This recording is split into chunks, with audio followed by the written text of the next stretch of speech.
I will tell you what this video isn't. It is not a critique of the US administration. It is not an emotionally charged reaction to the H-1B headlines. I'm going to do an unbiased take to the best of my abilities, not right-leaning, not left-leaning. What happened to H-1B is a piece of recent news. It happened, we gotta deal with it. I will start by saying that the reaction to the recent news has nothing to do with the economic reality and everything to do with political tensions in the US. H-1B program has been abused and misused for years. And most importantly, the tech industry's labor model has already been transformed. So while the $100,000 fee feels like a shock, in reality, this change lands quite well in a system that has already moved on. Let's dive in. Let's start with a quick summary of what happened, just in case you missed the news, which I highly doubt, but still. On September 19, 2025, President Trump signed an executive order that introduced fundamental changes to the 35-year-old visa program named H-1B. The order imposed a $100,000 fee for all new H-1B visa applications. The previous fees that companies had to pay for every H-1B applications were between $5,000 and $10,000. The policy took effect at 12:01 a.m. Eastern Time on September 21st, 2025.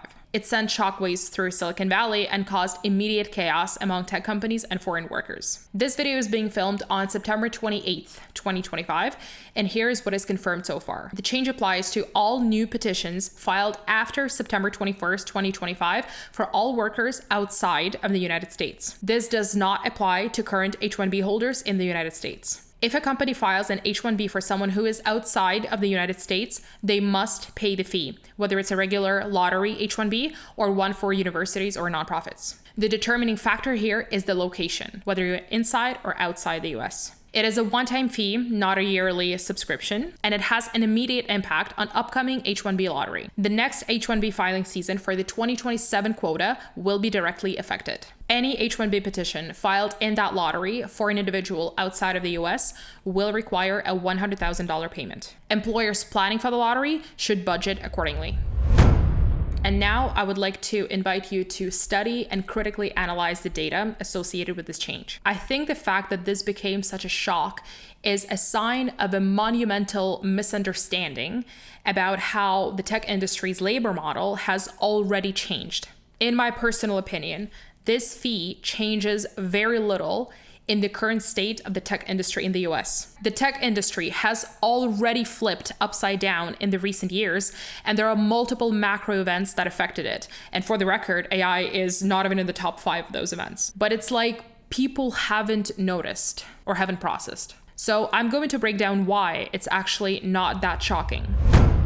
I haven't shared this before, but this channel is basically my second full-time job. This is my startup where the product is this channel, and it comes with all features of a startup. I have to build a product, I have to show it to you, and if the quality is solid and the algorithmic stars align, the world gets to see my creation. And while I'm at it, we spend lots of time chasing updates, rewriting our notes, sending rounds of feedback, and keeping everything organized. And all of this happens after my day job. Am I exhausted by the end of the day? Yes, I am very much exhausted. So we made our first ops hire, except it's not a real human. It's an agent, Notion AI agent. Internally, we call him Jerry.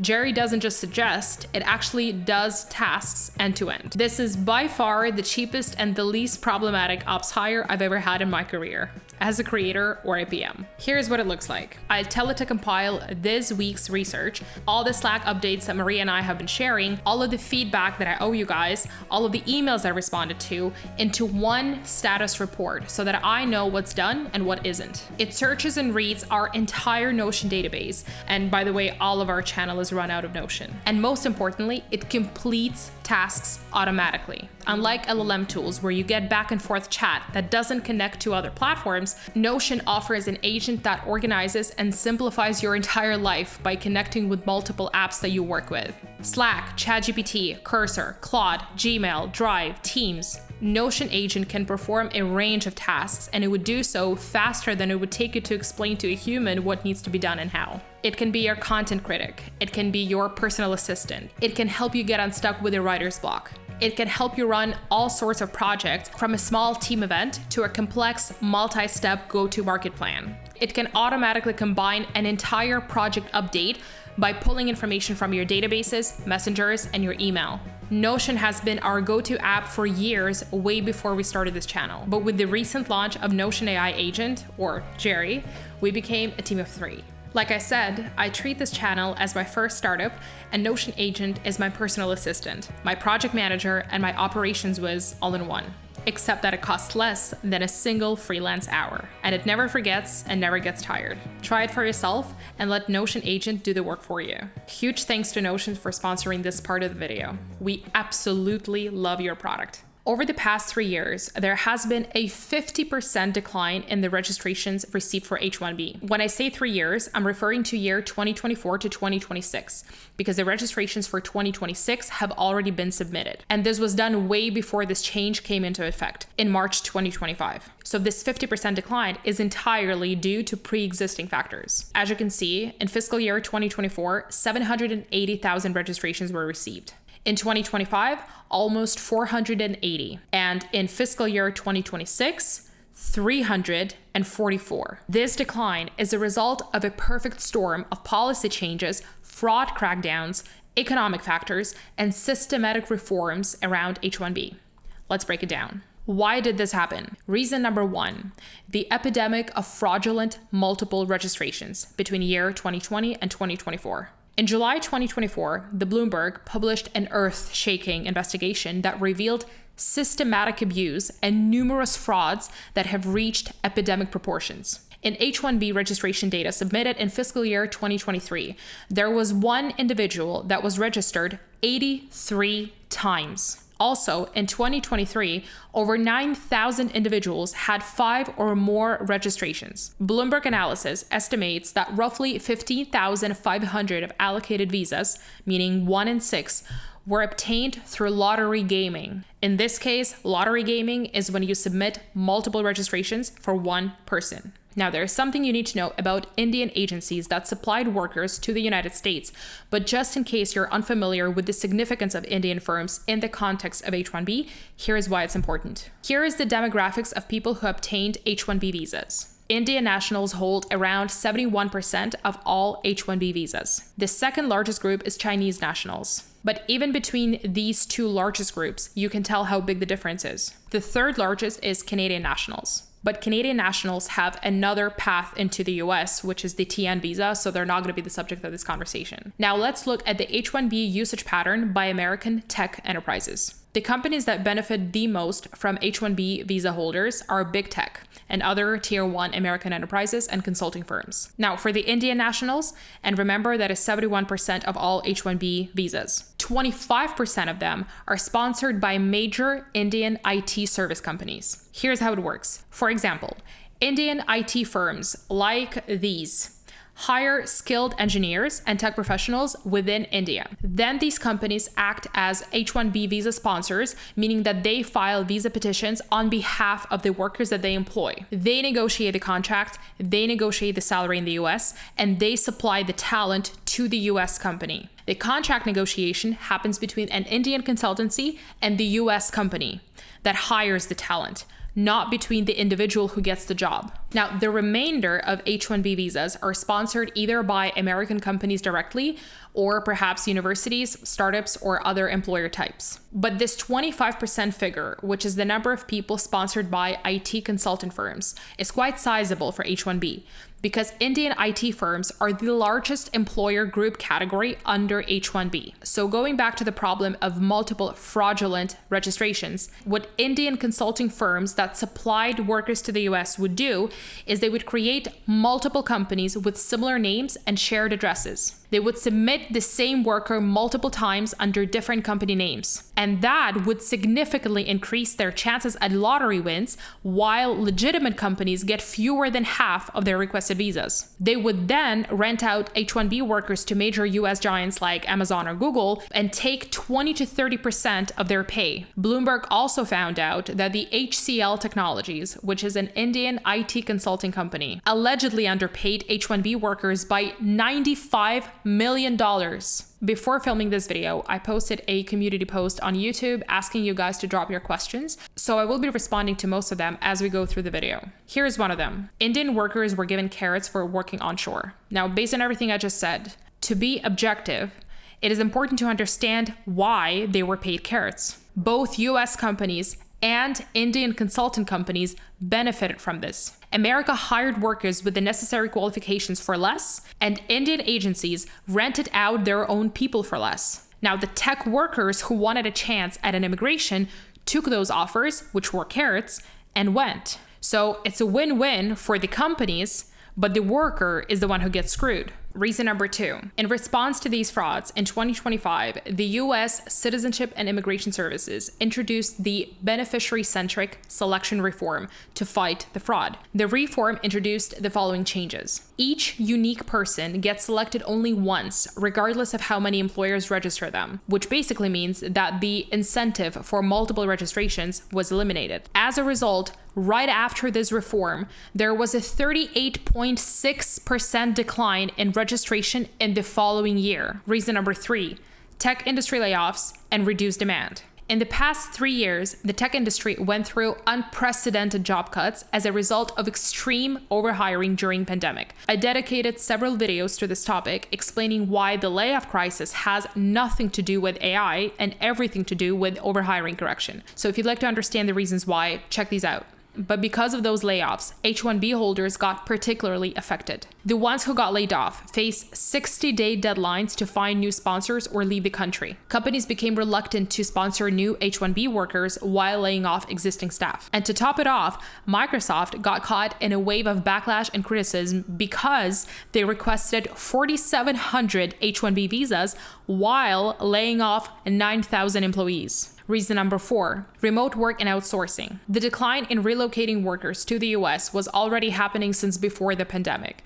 when companies realized that a lot of work, and especially technical work, could be done remotely. Pandemic did not cause it, but it significantly accelerated the shift. The pandemic provided the proof of concept, if I may, that skeptics needed, because today, 3 to 4 times more tech workers are remote compared to 2019. A quick example from my personal experience. Product and product management has been historically one of the safest jobs of all when it came to offshoring, because PMs are almost always on site. When I say on site, I don't necessarily mean that they're in the office, but they're usually in the country where the product is being sold. But even for product, and I'm seeing this in my career, like over the past 5 years, for example, I have seen both my colleagues and myself being replaced by offshore talent after we left. The tech industry has already shifted away from visa-dependent hiring several years ago. There is sufficient data that confirms that this transformation was accelerating regardless of immigration policy. Remote work became the norm, not the exception. 97% of tech companies today offer either remote or hybrid options. Global IT outsourcing market is $731 billion in 2025. 74% of all global outsourcing is now IT services. The top 7 Indian firms that provided talent to the US companies reduced H-1B usage by 56% over the past 8 years because the Western market had already begun switching to the outsourcing model instead of H-1B hiring. They did it gradually, but they've been doing it for a while. In 2025, for the top 10 Indian consulting companies that provide IT services, H-1B workers represent less than 1% of their entire employee base. And for the US enterprises, Amazon alone has 1.5 million employees globally. Their 12,000 people on H-1B represent less than 1% of the entire workforce. Even before Trump's fee, the economics were shifting against H-1B as a whole. And here's why. A typical H-1B tech worker at an Indian firm earns around $105,000 annually, while generating between $150,000 and $200,000 in billings. This produces only $15,000 to $20,000 a year in annual profit, and that's at 10% margins. The previous H-1B fees, between $5,000 to $10,000, were already eating into those margins, let alone $100K. Now let's quickly come back to your comments. Here's one of them. Hiring talent overseas and increasing US jobs are two unrelated events, because there is nothing that prevents the US from doing it now. It's the remote hiring that affected the decline of H-1B, not the other way around. And another good comment about subsidiaries. They do open them and they do funnel work through them. As you know, all big tech and tier 1 enterprises have been opening and shifting multiple resources to other countries. Just a few examples: Canada, Ireland, England, and Germany. There really is no reason for a worker to be physically present in the US, especially if all of the teams that they're working with are offshore. All of this brings me to my final point. Current rates for offshore technical work make the $100,000 fee almost irrelevant from the economic standpoint for the US. In India, the rate is between $18 and $40 per hour for full stack developers. In Eastern Europe, between $25 and $149 per hour. In Latin America, the rates are not only competitive, but also with US time zone alignment. A company paying an offshore developer $50 an hour, which is $100,000 total, can avoid both the H-1B fee and the higher US salary while getting the same work done. Now, to that you may say, what about all the people who considered H-1B a path to immigration? And to answer that question, I would like to pause and bring you back to the initial purpose of the H-1B program. The whole point of H-1B from its inception was that it was always meant to be for highly experienced and distinguished individuals. H-1 visa category was created by the Immigration and Nationality Act for foreign workers and distinguished merit and ability in the 50s. In the 90s, President Bush introduced a subgroup in the H-1 visa category called H-1B, and it was created for workers with specialty occupations and distinguished ability. I would like to thank the author of this comment for suggesting the report that I'm going to reference in this section. There are 4 levels of job complexity, and each level is defined by the value that this job is going to bring to the enterprise. And the value is defined by the proposed salary. As you can see, the minority of registrations were filed at level 4, while nearly half were filed at level 2. On top of that, 15.4% of all applications were filed at level 1, the lowest possible wage tier. From these 2 charts and the rest of the report, it becomes pretty evident that the H-1B program was not used to attract top-tier global talent as it originally intended, but to fill the roles at below median wage levels, which goes against its stated objectives. On this chart, you can see that the H-1B wage distributions are systematically lower at every percentile point, which may suggest that the employer practices in H-1B sponsorships do not go in line with the objective of the program. The majority of H-1B positions fell into the lower wage levels 1 and 2, which creates economic advantage for US companies to favor H-1B workers over similarly skilled US workers. But this is not what the program was built for. H-1B program was created by the US to support the interests of the US in finding highly skilled talent to fill talent shortages. This was meant to be the path only for highly experienced people. The reason this program has collapsed, well, not fully, but you know what I mean, is because it was abused by both US enterprises as well as foreign agencies in the countries that supplied H-1B talent. Okay, now that we've covered H-1B and macro changes in the tech industry, let's understand what this really means. If you study the boring data around H-1B fee controversy, you will understand that the decline of H-1B was inevitable. The global tech industry has fundamentally changed its operating model, and physical location matters far less than it did even 5 years ago. This fee makes H-1B a less desired path for immigration. As in, of all the ways that you can pick to move to the US as a tech worker, H-1B is going to be a lot less popular. But it is not going to be a problem from the economic standpoint for the US. The transition was already happening and H-1B dependency was declining. Remote work provided more economically viable way to hire talent rather than bringing workers in the US. Global talent access and the quality of global talent improved through direct outsourcing. And lastly, cost savings for the US were dramatic even before the fee. The surprise reaction shows how political noise contradicts economic realities. Quickly coming back to the comments. Now, in regards to the students, yes, it is absolutely true that the students depending on the H-1B visas after graduation are among the most affected groups. Many international students rely on the H-1B pathway to transition from the F1 student visa, and the data confirms that a significant chunk of H-1B visa holders were previously on F1. On the positive side, I am pretty sure that the US government will make certain exceptions or special programs for academic jobs or people who graduated master's or PhD level programs in the upcoming months. But at the same time, I gotta admit that of all the people who got affected by the H-1B changes, students are the ones who are going to have a very hard time staying in the US. Now, on the other hand, if you have graduated from an American university, especially if it's a university with a big name, Canada, Europe, and Asia will gladly take you. But yeah, if we talk about the possibility of staying in the US long term, it is going to be much harder. This comment here that this move is against the interest of the US to attract the best minds. This is probably the only point that I personally disagree with, only because there are multiple other ways to attract the best talent. There is L1, there is O1, there is TN, there is satellite office hiring. There are multiple ways of bringing people into the US or having them do the work for the US companies outside of H-1B. Now, there is this famous saying that there is no Silicon Valley without H-1B, which is true, because the impact and the amount of innovation and talent that other countries have given the US cannot be underestimated. But when it comes to Silicon Valley and H-1B, in my view, H-1B is being used here fairly loosely. H-1B in this case is like an umbrella term for all immigrants who came to the US, who brought their talent to the US to build something that they weren't able to build back home. So it's not so much about H-1B in particular. It's also O1 and L1 and TN and all other kinds of visas that exist out there that would allow you to get into the US as a tech worker. And lastly, let's talk about what this means for global tech diversification, specifically in Canada, Europe, and Asia.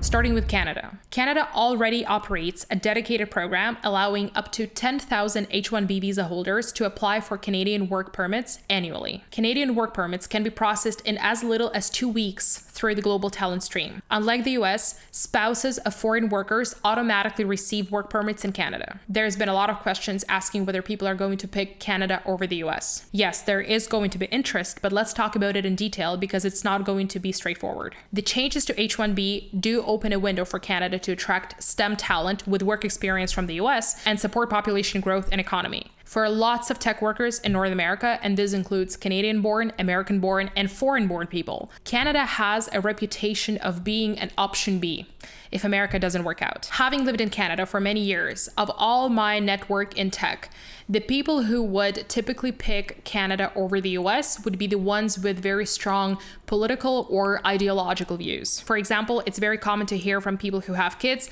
to hear that they would be scared of gun violence in the US, and that's why they prefer Canada. But people who don't have very strong views would happily go to the US. It can be either in a form of complete relocation. It could be that they're still located in Canada but working for the US enterprise and going back and forth. It could be that they're completely remote but working for a US salary. Point is, the US salary is a dream for a lot of people in Canada. But since we're talking about countries and the fact that H-1B is no longer working in the interest of the US, it is only fair to think about the same problem from the interest of Canada. When a Canadian builds a software, a product, anything really, that is tied to a foreign intellectual property, so in other words, if a person in Canada is working for a US company or reports to head offices outside of Canada, the intellectual property stays outside of Canada and does not contribute to the country's long-term innovation strategy. I spoke about intellectual property crisis in Canada in this video at length. Check it out if you're interested. And this doesn't solely apply to Canada. It's just in Canada, we have a pretty big crisis with that. But the point I'm trying to make is that if Canada wants to use the opportunity to attract STEM talent that cannot stay in the US, we cannot solve this problem by simply opening an equivalent of H-1B and being like, yep, come in and work for the US enterprises. We have to offer a better alternative for the people who come here to have reasons to stay, even if this shift with H-1B gets reverted 5 years down the line by the next US government. On top of it, the infrastructure reality check. Canada has introduced significant constraints to the immigration system. Starting 2025, Canada reduced reduced annual immigration levels by 20%. Bottom line, if Canada wants to take advantage of the changes caused by H-1B, instead of being an American satellite or a constant option B if America doesn't work out, there needs to be a thoughtful and comprehensive program designed to benefit Canada before everybody else. A program that will protect Canadian intellectual property, get VC money to Canada, and have people stay here even if something changes in the US. For now, the Canadian government has been silent, but then it's only been a week. We'll see what happens next. A few words on Europe. For years, probably decades, to anyone working in big tech or tier 1 tech in the US or even Canada, Europe was never really considered an option. Maybe London, perhaps Dublin, only for FANG, but Europe has always been considered like a bit of a step back after the US or Canada. However, with the recent geopolitical shifts of the past 5 years in the post-pandemic, post-layoff, AI-first economy, the UK is surprisingly emerging as a major beneficiary despite Brexit-related talent outflows. Germany is also positioning itself as the primary H-1B alternative in Europe through multiple visa programs. In this specific video, I'm not going to drill into the whole tech situation in Europe because I made a series of videos analyzing various tech markets in post-pandemic, post-layoff, AI-first economy, and covered multiple markets in Europe and the Gulf region. You're welcome to explore those. But long story short, we are indeed at a point where there is going to be a stronger diversification of tech hubs across Canada, Europe, and Asia. Before we wrap up, a few more questions that you guys dropped. Is this change reversible? Personally, I don't think so. I don't think it will be fully reversed. It is very possible that it will be corrected, or some new clauses introduced, or perhaps some new programs for students who graduate universities this year or next year. But given the patterns of the current US administration and the fact that H-1B program in and of itself was extremely flawed, I do not think that it will be reversed. And if anything, if they decide to change it, I think that they should introduce a different program altogether. But again, this is just my opinion. Will this erode US's technology advantage? I personally would say that I don't think that it is a guaranteed erosion. I mean, despite what happened, the US has very strong systematic advantages. It has universities, it has unmatched VC scene, capital, infrastructure, large tech firms, and that culture, that real tech culture. I do not think that the US will lose its advantage on the global scale, but instead, again, in my opinion, I think that what has happened to H-1B is a signal of global diversification and the fact that US is no longer the only place to be if you're in big tech and want to make really good money. Given how flawed H-1B was, it is very possible that an alternative program will be introduced. And also, let's not forget about L1, O1, and TN. Also, lots of tech companies are shifting work to satellite offices or outsourcing globally. So again, to me personally, this does not sound like an erosion, but rather a sign of global diversifications, which is actually happening not only on the tech level,